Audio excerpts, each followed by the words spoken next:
What is up, everybody? Today on Fully Charged DCG, we have some Bonney gameplay. Quite a little bit of Bonney gameplay, to be honest with you, and we're just going to try to get through it here. So to start off, just to let you know, I will put the deck profile in the description down below. However, I'm not featuring it like I normally do, just because, to be honest, I wanted to bring a lot more gameplay for this one, and this was the best way I knew how. Kind of shorten up the video with it already being long. So we got Black Yellow Luffy here. We're kind of just, this is the early stages of the game. Bonney is highly favored. I just kind of pressure into his Garp to remove it. Then I do a search, allowing me to kind of go in and find a looking for a Don Quixote Pirates. I whiff, I reorganize, and just kind of place everything else down. Then I drop a Bonney and do a search, and grab me a Cavendish.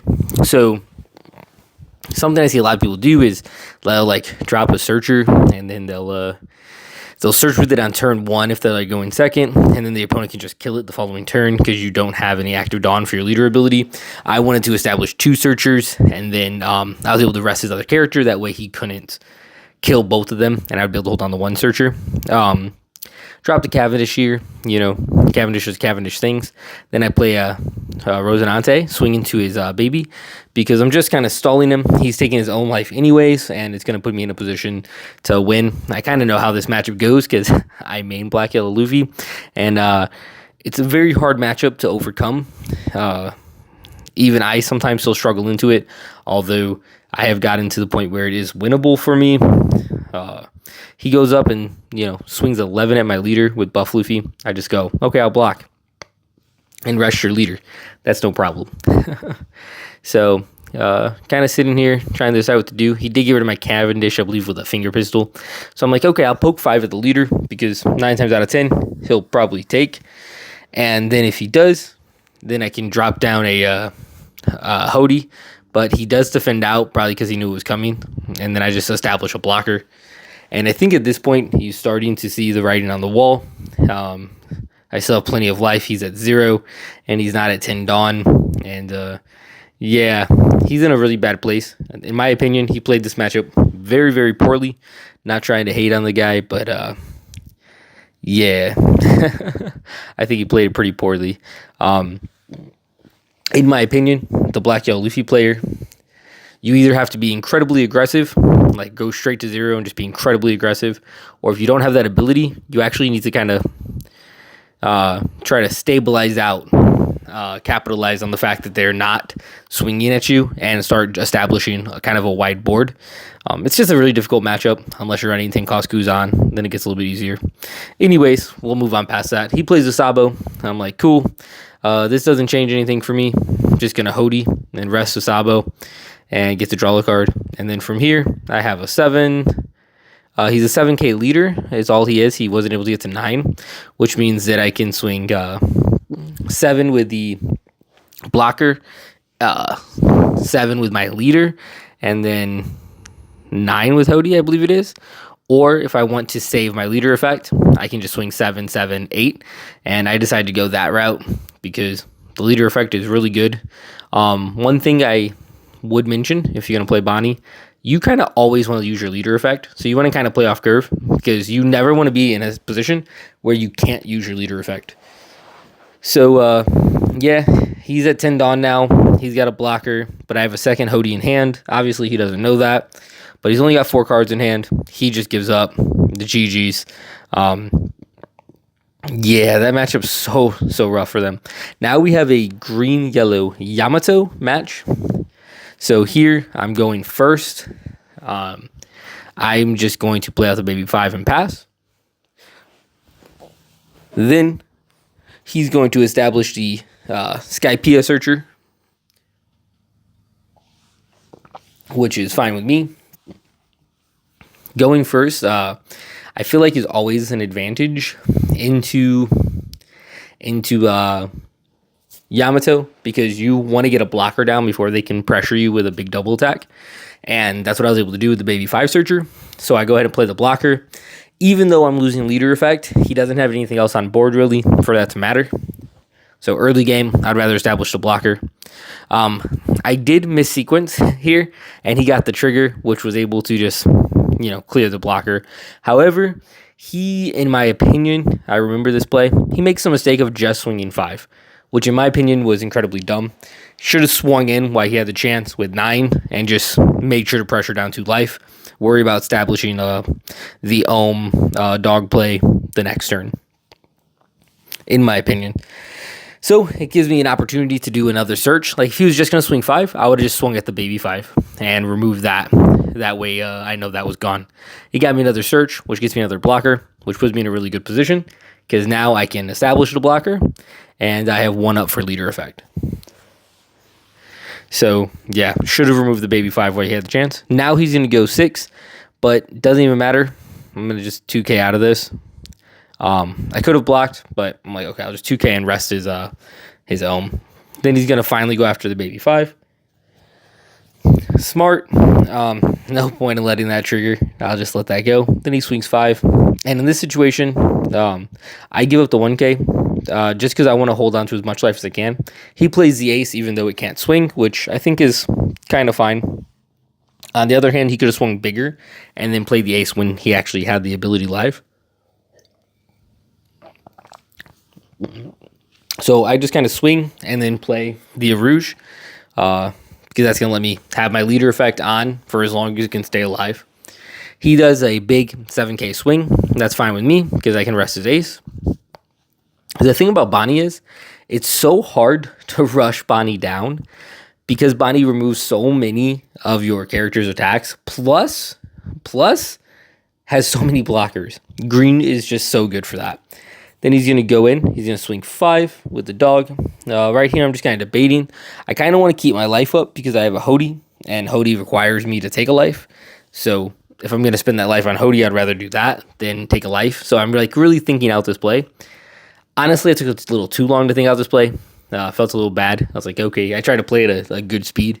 But it is what it is. Then he loads up for another swing. I'm like, investing a lot of dawn into this. He plays another ace. I would have bluffed a bigger hand size, played the aces when they can actually attack. That's just my opinion, though. I'm kind of sitting here going, let me go ahead and play the Cavendish, and then we can do some big swings. I want to get a Cavendish established because with having Cavendish established, it allows me to use 10 cost Dofi just freely. And that was kind of my thought process. So I load up 9 with my leader and swing. I'm like, okay.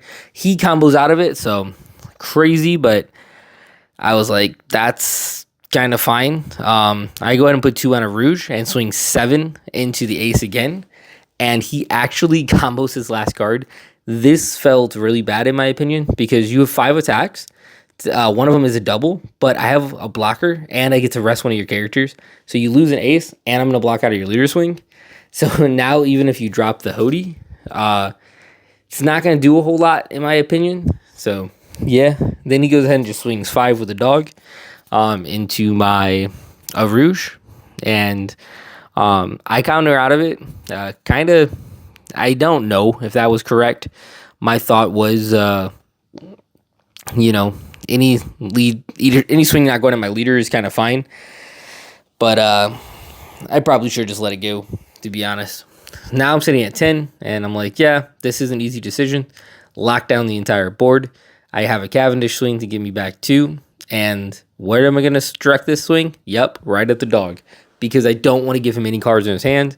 He's not going to have any board at this point. He's going to have 1 attack next turn, and whatever cards in his hand that he top decks. So really bad position, and this is what you have to do with Bonney. It definitely has to be your play style because you really have to stall your opponent and control the board, which I personally like.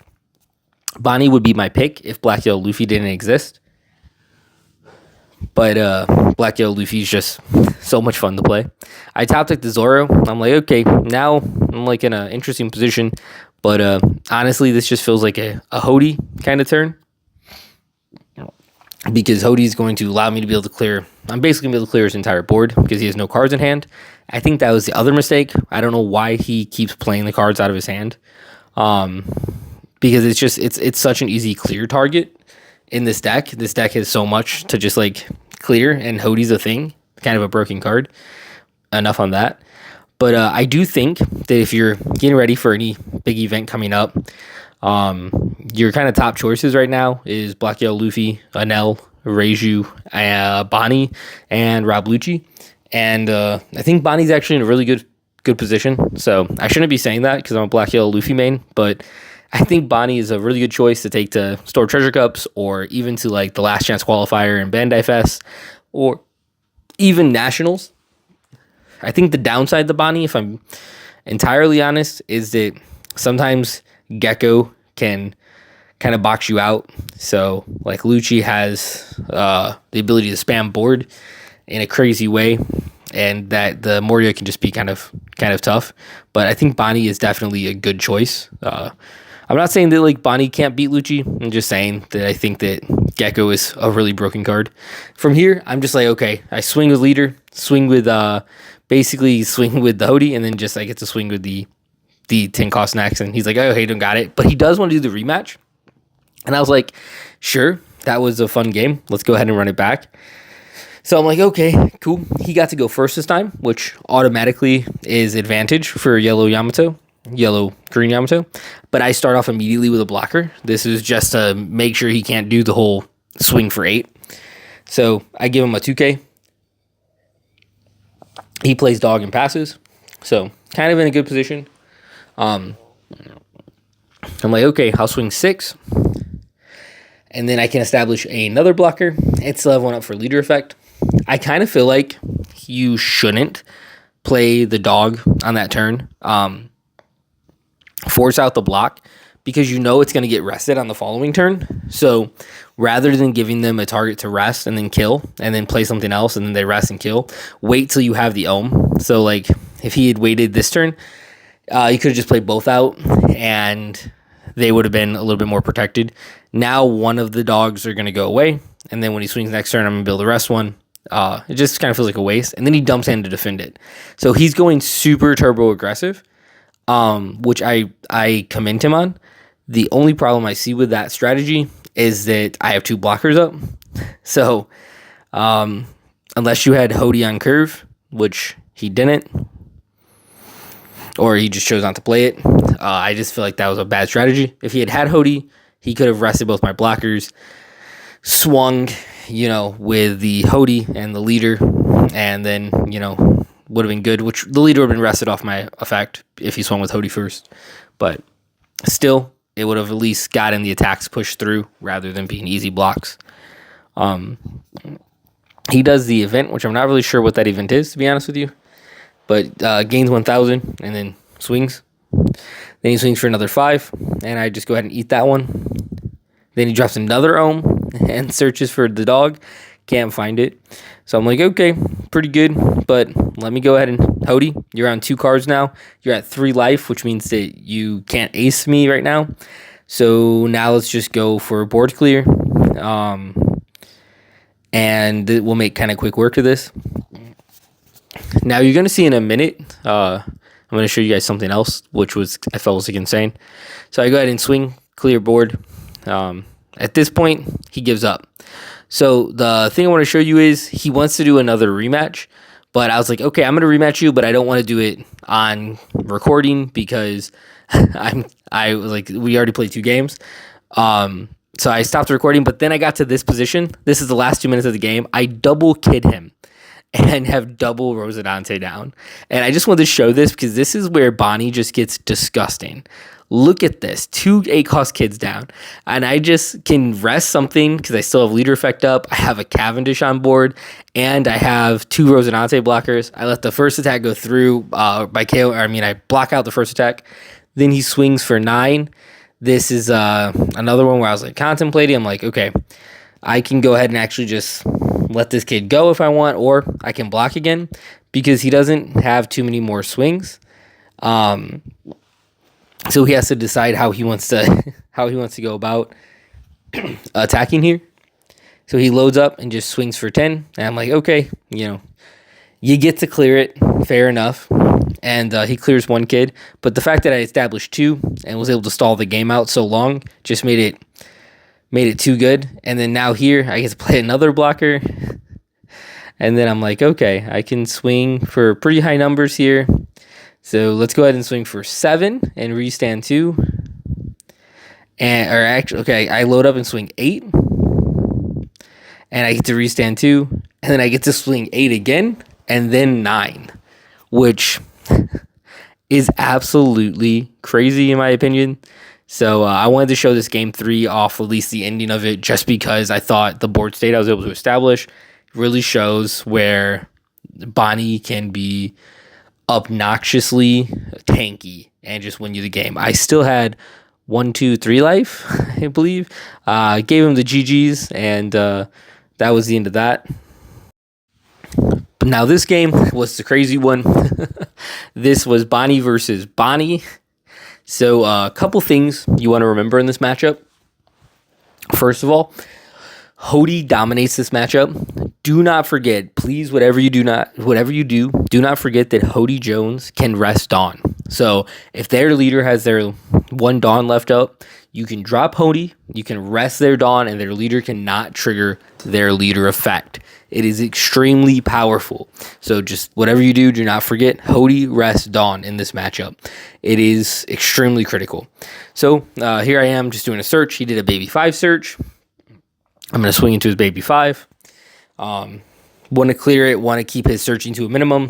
I'm going to pass. I have 1 Dawn up for my leader effect. However, as long as he's, smart and plays around it, that won't come into effect this turn. You will see there's a moment where I actually misclick in this game. I didn't mean to pass, and I passed the turn. So that will come up, and you'll be like, "What? Why the frick did you do that? That was stupid." That's because I misclicked. But spoiler alert, it did not change the end result of the game. So it wasn't too bad. He swings 8, and I'm like, okay, well, no leader effect. I'll eat that one because that was a big swing. But he did not hit my Bonney, which I just thought was, to be honest, stupid. It just, the fact that he did not kill my searcher Bonney just felt stupid, because now I just get a free search. And in a game about controlling board and trying to outvalue your opponent, because that's what the mirror match really is how do I outvalue my opponent and how do I control the board better than them? Not killing my searcher was just dumb. So I Cavendish, then I go ahead and activate searcher. And now you're probably thinking, why'd you do that? Now Cavendish, he's going to get rested if you attack. Well, that's because I'm not going to attack. There's no reason for me to attack in this situation. I wanted to be able to play Cavendish and search, so there was no point whatsoever in me attacking. That's the other thing I would mention with Bonney. You need to learn to be patient and take things slow. And in the mirror, even in the mirror, probably more importantly in the mirror, you need to make sure that you keep your head on your shoulders and that you do the correct thing. And right now, I'm going to outvalue Guts 999 if I can. That's my goal. He establishes the Hawkins, which I'm like, fine, because you tapped out for it. And this is why I say you do not want to tap out in Bonney. Now I can rest it with the Hody and look at all this value I'm going to get from this turn because he tapped out. He would have been better off playing a lower cost blocker if he had it and keeping a Dawn up rather than tapping out, because now it just gets disgusting. I get to swing 6, 5, and then I get to swing with the Hody. Now, you're probably thinking, why didn't you attach it on to your leader? Just watch. I know what I'm doing. I promise. Even though sometimes people in the comment section tries to say I don't know what I'm doing. I know what I'm doing. So I go ahead and just swing. I swing 5 here, and he's taking a long time, and he ends up taking it. Then I go, bam, look at this, swing 9. That's why I didn't swing 6, because I wasn't just going to go face. Bonney's all about controlling the board. I'm going to try to remove this Hawkins. And if not, it's going to cost him a 2K. So I was actually kind of hoping that he would combo a 1 or 2 to get out of my leader swing and then have to combo another 2 cards to get out of the Hawkins. He actually ends up using the event plus a 1K. And I was totally fine with that because that was the equivalent of 4K worth of counter to get out of my something that only needed 3, and you gave up a non-brick card, which means that later on your hand could suffer from you giving up that event and it not being off of 0K. It just didn't get maximum value, so I was 100% okay with the fact that he did that. Now he's taking his time. He's really thinking this out, which I get. I have 1 up, so if he swings with the Hawkins, the leader goes down. If he swings with the leader, the Hawkins goes down. When you're put in this situation, now mind you, if he Hodies, he could rest my Dawn, and that's the only exception. Otherwise, he played it correctly, which is you want to Dawn up and swing with Hawkins first, because he's going to get rested either which way. Your opponent is going to rest something. So it's going to be the Hawkins if you swing with the leader. So you might as well just say, screw it, I'm just going to swing with the Hawkins. So he did that 100% correct. But I've seen people not sequence that correctly and do that correctly. So then he establishes a blocker and passes. Totally fine turn. Like it a lot. But I was able to save my Cavendish, and I have a Hodie and leader. I swing with my leader first. This was honestly just a misplay, to be honest with you. I literally just was telling you about don't miss sequence, but I also was gonna Hodie, and that's why I was kind of okay with Cavendish being rested. I remember doing this play. I was gonna swing my leader and let him choose between the Hodie and the Cavendish. Essentially, if he chose, I remember I did that now. If he chose to rest the Hodie instead of the Cavendish, I would have dropped Zoro and then swung with Cavendish and restood and had my leader effect up. But because he chose to rest the Cavendish, I was like, okay, now I'll drop the Hodie. However, I accidentally misclick and pass turn. I didn't mean to pass turn. I did not mean to do that whatsoever. I would have been able to probably remove both his blockers or put a lot of pressure on his leader. So that was my misclick I was talking about earlier on. I didn't missequence that. I intentionally swung with my leader first and let him choose so I could just decide, hey, what route do I want to go? Based off of what he chose to do. Like, does he choose to block or does he choose to give up counter? For good or bad, that's what I chose to do. So here I just deploy the Zoro, and I'm like, you know what? I am just going to pass. Oh, I don't pass. Never mind. I'm sorry. I apologize for that. I do not pass. No idea why I didn't pass. Passing would have been correct, and then just on the next turn be able to kill him. But yeah, that was my own little misplay there. I will say this. I am tired. I'm recording this pretty late, so forgive me for some of the misplays. Yeah, forgive me for that. But here we go. It's kind of fine because even though that was the case that he was able to rest the Zoro, it doesn't change the fact that I have an absolutely monstrous board, and there's not really much he can do about my board and what's going on with it. So yeah, that's kind of okay. So I just passed. He's really thinking out what he wants to do here. The only real option he has, in my opinion, is loading up and swinging on the Zoro. If Zoro survives, you lose the game. That's essentially it. It doesn't matter that he has so many cards in hand.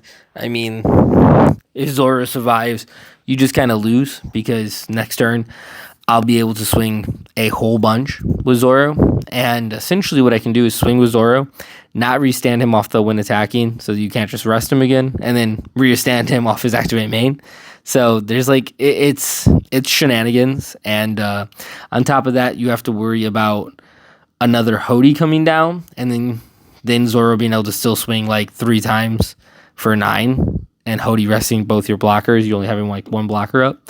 So yeah, he's taking a real long time. So I was about to cut, but he chose to just drop a Dofi, fair, and then he just passes. Also fair. He wants to keep the blockers up. The thing about it is I'm kind of okay with it.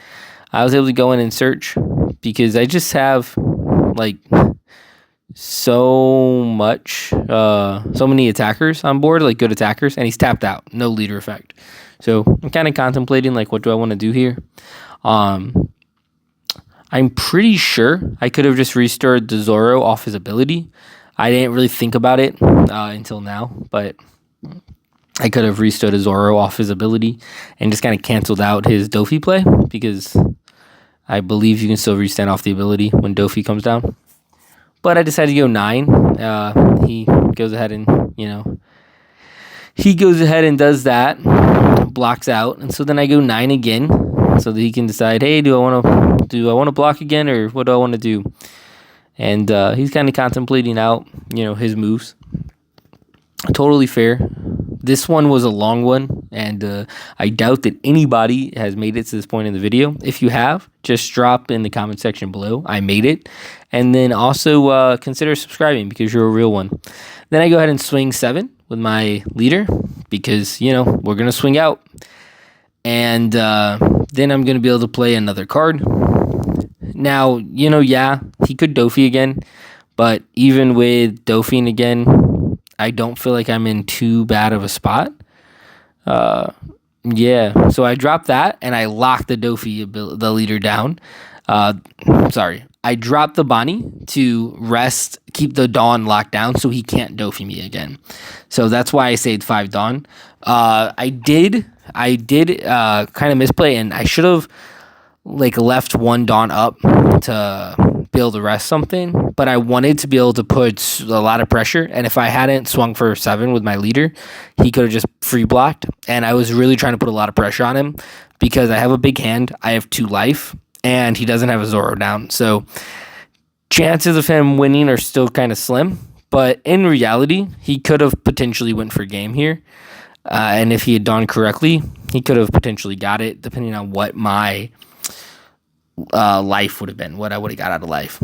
However, that is not the case. He does not go for game here.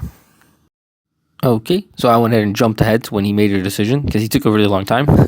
I'm sorry for how long this video is. He goes ahead and attaches to Dofi, attaches 2, and he swings in my Cavendish. And so right there, I was like, cool, he's not going for game. I can let Cavendish go at this point.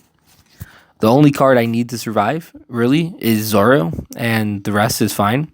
He swings at my leader. I give him the 1k, because that just makes the most sense. So yeah, went ahead and comboed out of that.